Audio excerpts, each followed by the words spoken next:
On today's show, the Cleveland Cavaliers get their third straight win as they beat the Atlanta Hawks on Thursday night. We'll talk about their offense in that game, plus Darius Garland and Evan Mobley making the All-Star team because that was announced on Thursday. We'll touch on that and so much more on today's edition of Locked On Cavs.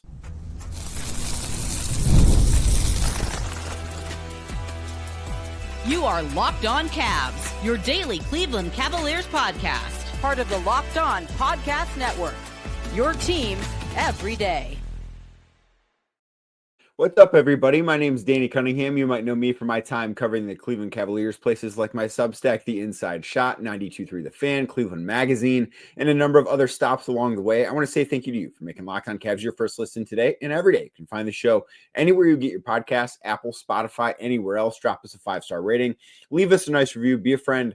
Tell a friend about Locked On Cavs. Make sure you're subscribed. Make sure a friend is subscribed as well. And if you're watching on YouTube, do me a favor. Hit that thumbs up button for me. Click subscribe. Hit that notification bell so you don't miss the latest Locked On Cavs content. A proud part of the Locked On Podcast Network, your team every day. Today's show, of course, is brought to you by FanDuel. Super Bowl 59 is here, and there's no better way to make every play more exciting than with FanDuel Sportsbook. New customers can bet just $5, and if you win, you'll score $200 in bonus bets.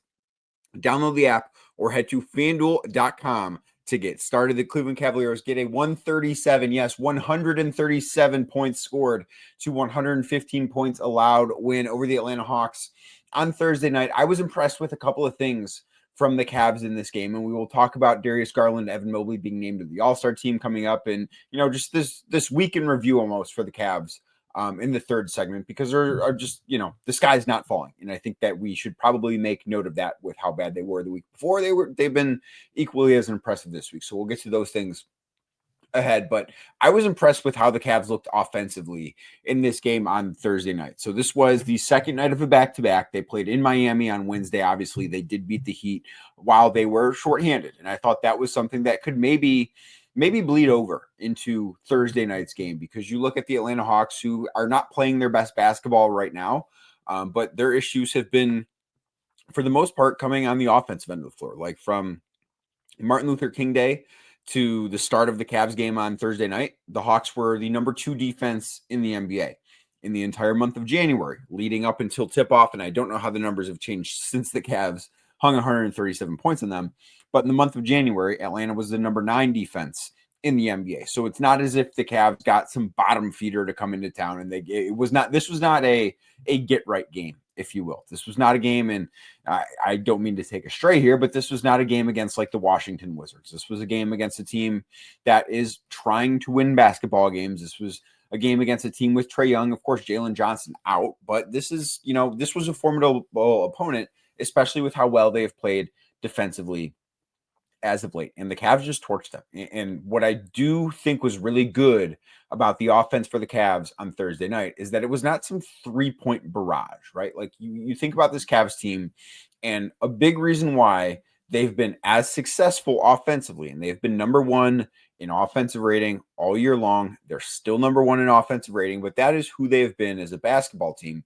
But a big chunk of that has been because they're really good at shooting the basketball, right? Like they just shoot lights out from beyond the 3-point arc so often. And that has led to some of, not all of them, but some of the nights where they have these 3-point explosions and they're awesome. And they destroy teams because when they get hot from 3, there's no way to stop them. But the Cavs in this game were not great from 3. They were 13 of 39. That's 33%. That's a very below average night for a team that came into the game shooting around 40% from beyond the arc for the season, which is a very, very impressive number. But this game on Thursday night was a bad game for them beyond the arc. But what they did was they were able to make up for it in other ways. They were able to get to the basket. They were able to create offense. They were able to create really easy looks, I thought, in this game near the brim. And I thought Evan Mobley was a big part of that. I thought that he was very aggressive in getting to the basket. I thought obviously Ty Jerome, who had another 20-point performance off the bench, he had a very good night in getting to the basket. That's the thing that stood out to me. Like the Cavs had 66 of their 137 points came in the paint in this game. And that is with Jarrett Allen not necessarily having a great scoring night. I didn't think he played bad. He only took 3 shots. He made all 3 of them, finished with 9 points. But that's without, like, you would think, oh, if the Cavs have 60 plus points in the paint, Jared Allen probably had a really good night scoring. Like, he was a big chunk of that. That was not the case. I thought Donovan Mitchell was really good. Darius Garland, another incredibly efficient, very, very good night. Like, this was just overall, I thought a really good night for the Cavs. And I touched upon a little bit the back-to-back aspect of it, because is facing the Miami Heat and the Atlanta Hawks on back-to-back nights the most difficult thing in the world? No. Those are two middle-of-the-pack teams. They're both in playoff contention. They will both probably be play-in teams when the season ends in April. Either one of them could be the Cavs' first-round opponent, but they are not the elite of the elite teams. Like, there are much tougher back-to-backs that could happen in the NBA than playing Atlanta one night and Miami the night before. What made this one difficult is the fact that they played in Miami on Wednesday night and then played in Cleveland on Thursday night. There are not many back-to-backs in the Eastern Conference that have a tougher flight than that. Like, I look at it as probably Miami and Detroit, the only one that's tougher, and that flight to Detroit is, 10 minutes longer than the flight to Cleveland? Because you look at Chicago and Milwaukee, yeah, that flight's a little bit longer, but you get an hour added back to the clock because they're in the central time zone. So that helps make up for the sleep aspect of things, because Kenny Atkinson was asked about, like, the toughest part of all of this. And, he basically said sleep. Like, they did not get home until around 3:00 on Thursday morning, and no one's going to cry for them with that. But that is, something that you think, okay, well, is that going to affect how they play? I think it would have been really easy for the Cavs to come out on Thursday night and just sort of not have a ton of energy, not necessarily play great, especially against a team in Atlanta that has played pretty well against them in the two earlier matchups this year. But that's not what we saw from the Cavs. We saw a team that looked really focused, that had a lot of juice. Maybe part of it was the All-Star announcement that was made before the game. Maybe part of it was the fact that Darius Garland did not play on Wednesday night in Miami, and he just naturally had a little bit more juice. He was on the trip. He was in Miami, but he didn't play in that game. And that could be something that contributed to him maybe having just a little bit of an extra energy boost on Thursday night. But overall, like, that is something that when a team's on a back-to-back, especially where travel is involved, you always look and see what kind of signs you can pick up in terms of the energy. And I thought that the energy for the Cavs was really, really good all night long. And there was even a play, and Jalen Tyson, I know, is somebody who's not in the rotation on an every night basis, but with where the Cavs are at right now in terms of what bodies are available, Tyson's getting decent minutes. And he, in the fourth quarter, and this is the first back-to-back he, I think, has played significant rotation minutes in his NBA career. In the fourth quarter, he's diving into the stands for a loose ball with the Cavs up 21. That guy's motor does not shut off. And two, I think that play was a microcosm of what the Cavs' energy was on Thursday night. So I thought that was a really, really good sign. I think there were really only good things to take away from this game, because you look at, let's talk defense too. So I thought, played pretty well defensively against Atlanta. That second quarter was not great. I think they allowed 34 points, and it probably felt a little bit worse watching in real time than it actually was. And part of the reason why it felt worse is the way that Atlanta scored, right? So they had 34 points in the second quarter, and 11 of them came from the free throw line. They shot 16 free throws in that quarter. They didn't necessarily play great defense. It was okay. But the fact that they got to the free throw line, they allowed Atlanta to get to the free throw line repeatedly, that was the struggle, right? And part of that, were all of those plays that led to the Hawks shooting free throws legitimate fouls? Probably not. There was some, I guess, trickery, embellishment, whatever word you want to use to describe how the Atlanta Hawks got to the free throw line. Those things I think are fair to say, but the fact of the matter is the whistle blew and they got to the line, and that impacted the game. But like everything that, we talk about so frequently, it's kind of, how is this team going to respond to the things that happen? So they have that poor quarter in the second where they give up 34 points, where they get outscored, and the offense was okay. They're outscored 34-32. If you're going to have a bad defensive quarter, you would at least hope that you have a good offensive quarter, and the Cavs did do that. But then they come out of the locker room, and Kenny Atkinson did say, he was a little worried that the team was going to be stuck in mud on Thursday night because of the back-to-back, because of all the things I already touched on. But then in that third quarter, they just absolutely crushed Atlanta. Like the Atlanta Hawks in the third quarter, they were the team that looked like they were on the second night of a back-to-back. Cavs won that quarter 39-21. They scored 39 points in both the first and third quarters, and that's just where the game was over. I mean, they went from a team that was, winning, but not winning by as much as they probably should have been when halftime was there. I thought they played better than the score, but again, as I mentioned with the free throws, like that was the thing that harmed them. They were up 71-69 at halftime, and then to come out in that third quarter and outscore the Hawks by 18. Okay, well, that ended the game. Like, you knew Atlanta was not going to be able to fight back. They were able to, at one point, maybe cut it down to 18 points lead or whatever in the early fourth quarter. But the Cavs were leading this game by 29 points, and they're just not going to blow that sort of lead. So overall, I thought this was a really positive night for the Cavs. It is, of course, part of, the end, right? Yeah, the end of the 5 games in 7-night stretch that started. The fact that that stretch started in Philadelphia with one of maybe the worst losses of the season for the Cavs, where they give up so many points. Offensively, they're fine, but they gave up a ton of points. Defensively, they look terrible.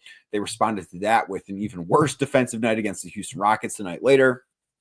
And then for the next 3 games against Detroit, in Miami, against Atlanta, to play really good defense, I thought, in all 3 of them. Not perfect, right? We can talk about some of the stuff that went on in Miami that was not great. Like that third quarter was really bad where they gave up 43 points.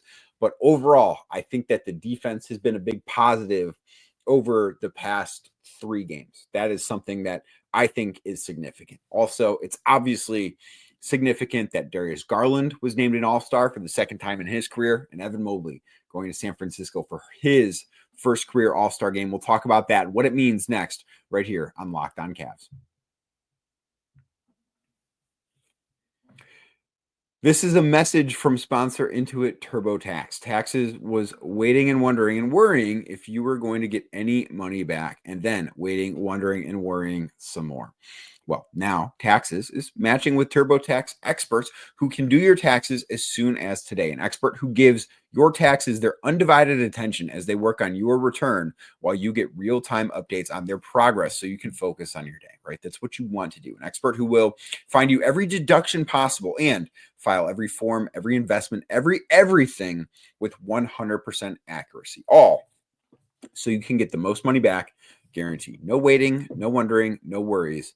Now, this is Taxes. Get an expert now on TurboTax.com. That is TurboTax, TurboTax.com.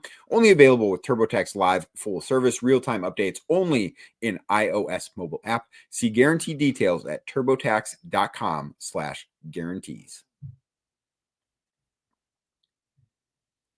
Thank you again for making Locked On Cavs your first listen today and every day. Like I said earlier, you can find the show anywhere you get your podcast, Apple, Spotify, anywhere else. Drop us a 5-star rating. Leave us a nice review. Be a friend. Tell a friend about Locked On Cavs. And also make sure you are subscribed to the Locked On Cavs daily newsletter, your one-stop for ultimate team and league coverage delivered right to your inbox. Sign up for free now at LockedOnDaily.com. That is LockedOnDaily.com. Darius Garland has now been an Eastern Conference All-Star twice in his career. The news came down prior to the Cavs game against the Atlanta Hawks. Evan Mobley, of course, named an All-Star as well for the first time in his career. We'll talk about him in a second, but I want to start with Darius because we talked to him after the game. We talked to Kenny Atkinson after the game. We talked to Donovan Mitchell after the game, and we really didn't talk much about the actual game because the All-Star stuff is the story to come out of this. And one of the things that I thought was really cool was talking to Donovan about Darius's journey, because Donovan has been here. The year before Donovan got here, Darius was an All-Star.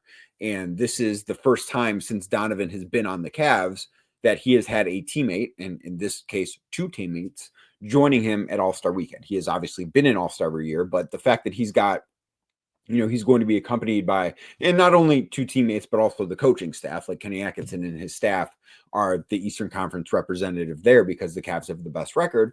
But I thought it was really cool to hear Donovan talk about the redemption story of Darius Garland, where last year, it's no secret, he did not have a good year. And I do think that it's going to be one of those things when Darius's career is all said and done, and you look at like his peak years, you're going to look at the 2023, 2024 seasons, like what happened there? Like that's weird because, in the box score, it's not going to say this guy had a fractured jaw or this guy had this guy had that. Like you just look at the box score numbers and the game logs and stuff like that, but it doesn't actually tell the story of what happened. And I think that this is a really cool, not necessarily a way to end that story, but I think it's a really cool redemption arc that Darius went from somebody who was an all-star before Donovan arrived, and then Donovan arrived, and I think that there were some legitimate questions as to whether or not those two could work together, whether or not those two could, share the basketball, could be in the same backcourt, could build a winning product in the backcourt together. And I thought that there were certainly really good signs of that in their first year together. And then everything that happened to Darius last year with the jaw, the death of a family member, some other nagging injuries that I do think affected him throughout the year, for him to be able to bounce back the way that he has, for him to be able to put in all the work that he did this summer, for him to put the weight back on, for him to, and I think mentally get past what he went through, because, you think of the physical pain as something that is an issue, but I think what he went through mentally with that is something that probably doesn't get talked about enough. And, I've never had a fractured jaw. I don't want to ever have a fractured jaw, but I have known people that have, and like, I've seen what that process is like. And I cannot imagine that having your jaw wired shut the way that Darius Garland did last year, having to essentially eat all your meals through a straw and just live like that is something that wouldn't be mentally taxing. Like that has to be mentally exhausting. And then to bounce back and say, hey, the thing that I did that caused me all of this trauma, I have to go do over and over and over again for 82 games or however many games he ends up playing in the regular season. So for him to bounce back and do that, and he, was sort of asked about what he learned about himself throughout this entire process, throughout the last year since that day had happened, and basically said, that stuff's not for everybody. Like, I don't know how many people would have gone through what he went through and come out on the other side the way that he did. And I think that that's a really cool story that he was able to do that. And now, at least in my opinion, I would think he probably would agree with this, play the best basketball of his career. I think that this is the best season he's had. He's been incredibly efficient, which is why he is an all-star. He's very close to being a 50% from the field, 40% from three, 90% from the line type of player. I think the only category he's below in right now is the free throws because of that bad game in Houston where he missed 5 freebies. But he's got more games this year, actually, where he shoots over 55% from the field than games in which he shoots under 45% from the field. And for somebody of his size, that's a really tough thing to do. Like, you think, oh, Jarrett Allen probably has more games where he's going to shoot 55+% from the field than below 45% because all of his shots are at the rim. Darius obviously is taking a pretty steady diet of 3-pointers, and his 3-point percentage is very good too. But the fact that he's been so good at finishing around the basket, like he has had, without question, an awesome season. I think he is a very, very deserving all-star. For me, there was no question as to whether or not he was going to make it. And there was no question for me either whether or not Evan Mobley was going to make it. Like, he has absolutely become an all-star. And I don't think I feel probably stronger about Evan in this way than I do about Darius. I don't think that this is going to be Darius's last all-star game, but I think that there are going to be more years than not where Evan makes the all-star team. Like, I think that, and Donovan touched on this a little bit too when we were talking to him about both of these guys, that this now becomes the standard for Evan Mobley. Like, he now is always going to be thought of as an all-star player because they can never take that away from you, especially when you're a legitimate all-star player and not an injury addition, as we've seen some guys in the past be. Like, you can look at that and say, oh, was that guy really an all-star? But these guys are legitimate, no doubt, all-stars, and that never gets taken away from you, but that also resets the standard of who you are. And that now, Evan Mobley is now an NBA all-star. And I think Evan Mobley is going to be a perennial NBA all-star. And I think that this is kind of the first night where you can say that and have legitimate proof as to why. He has taken the leap without a doubt on the offensive end of the floor. He's been so much better, I think, in terms of his aggressiveness getting to the basket. I think also, that's coming back as he gets over this calf injury that cost him a handful of games, he's expanded his range. And I know that he's not been a good shooter from outside since coming back from that calf injury, but I do think that those two things are connected, and I wouldn't worry about that long term. But he's become an offensive force, and he's been a defensive force. I probably say this too often, but we really don't need to talk about that because everybody knows how good he is and how impactful he is on that end. But he made this team because not only he's an all-world level defender, but because he's also now an offensive force. He's a big offensive piece of the best offense, one of the best offenses in NBA history, certainly the best offense in the NBA by a wide margin so far this year. So both those guys are named to the All-Star team. I think that they both deserved to be named to the All-Star team. This also does mean Jarrett Allen was not named an All-Star. He was left off the reserved list. I thought he had a chance. I ultimately did not expect him to make it. I did not think that he was going to make it. I think that he's, he was on the short list for that last front court spot of the reserves, but ultimately I just thought that, I don't know that he has been maybe as consistent as you would like. And it's not to say he hasn't had a really good year. It's not to say that that guy should have had a gripe if he would have been picked. But I also understand why that, Pascal Siakam was selected over him. Like, that makes sense to me. I don't have an issue with it. Doesn't mean that Jarrett Allen is not having a really good season. He is. But in the same breath, I don't think that it is the end of the world that he was not named an All-Star reserve. And I think that ultimately, too, this is the one thing to think about here. It also means he's going to get a week off. And I think that is something that will be a pretty good thing for him, because I do think that at times he looks like he needs it. So we talked last week about the defense, right? How bad it was. And I think there was a feeling, not necessarily one that I believed or tried to portray, but there was a feeling that things were going south when the Cavs lost 3 straight games. Well, now they've won 3 straight games. So I want to talk about how silly that was next, right here on Locked On Cavs. Today's show brought to you by FanDuel Sportsbook. Super Bowl 59 is here. 1 game, 2 teams, endless possibilities, and there's no better way to make every play more exciting than with FanDuel Sportsbook. Whether it's predicting the first touchdown, hopefully someone scores, calling the MVP, or even betting on the coin toss. Yeah, that coin toss, right? Heads or tails, 50-50 chance. FanDuel makes it easy to get in on the action. With live betting all game long, you can adjust your bets as the game unfolds and feel the thrill from kickoff to the final whistle. The live betting feature lets you stay involved no matter what happens on the field, and the app is super easy to navigate. Plus, knowing that you can place a $5 bet and potentially win $200 in bonus bets for the Super Bowl, well, that's icing on the cake. Download the app or head to FanDuel.com. That's FanDuel.com to get started today. Bet just $5, and if you win, you'll score $200 in bonus bets. That's FanDuel.com, FanDuel.com today. Bet with FanDuel, official partner of Super Bowl 59.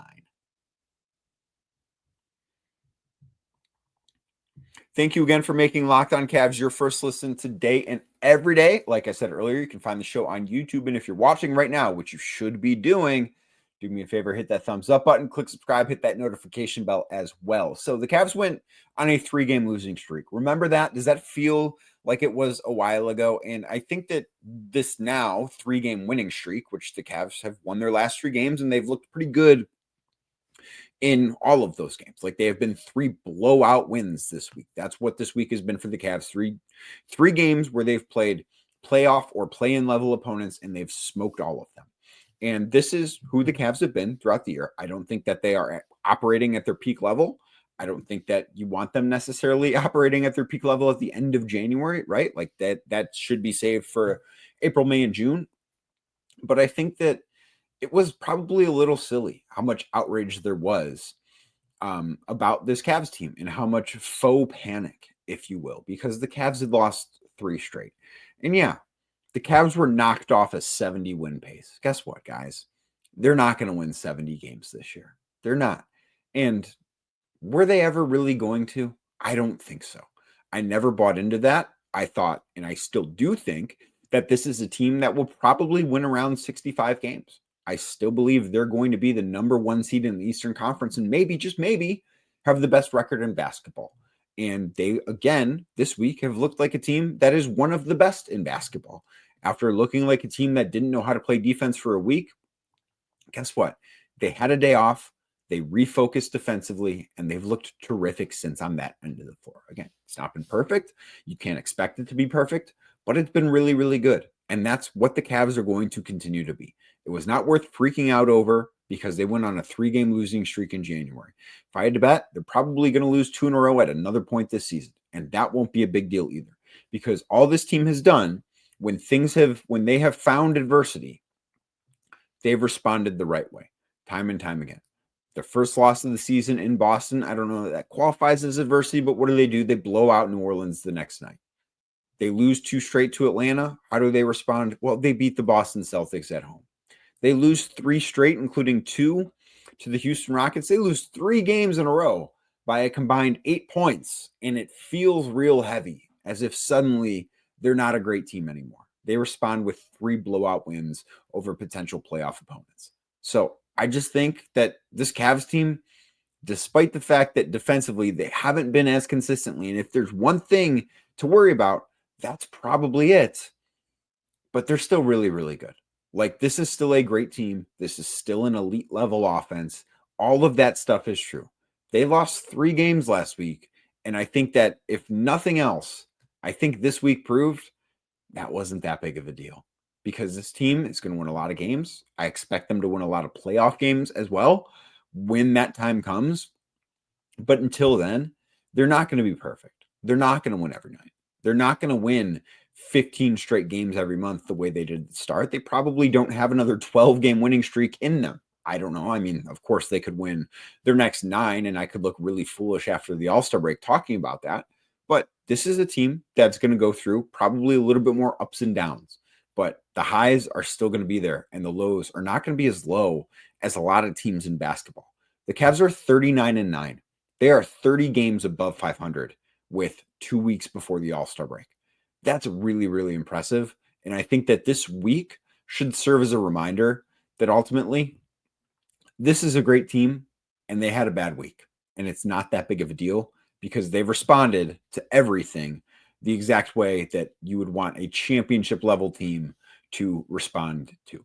Thank you for making Locked On Cavs your first listen today and every day. I'm not sure if I'm going to be doing a Friday 5 or not. I've got plenty of stuff to talk about, but I talked about the Cavs being on a back-to-back and the fact that they played in Miami on Wednesday night and then played at home against Atlanta on Thursday night. Sorry.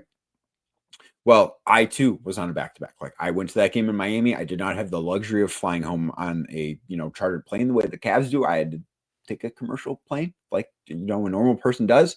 So we will see. I don't know if that's going to happen. It might not.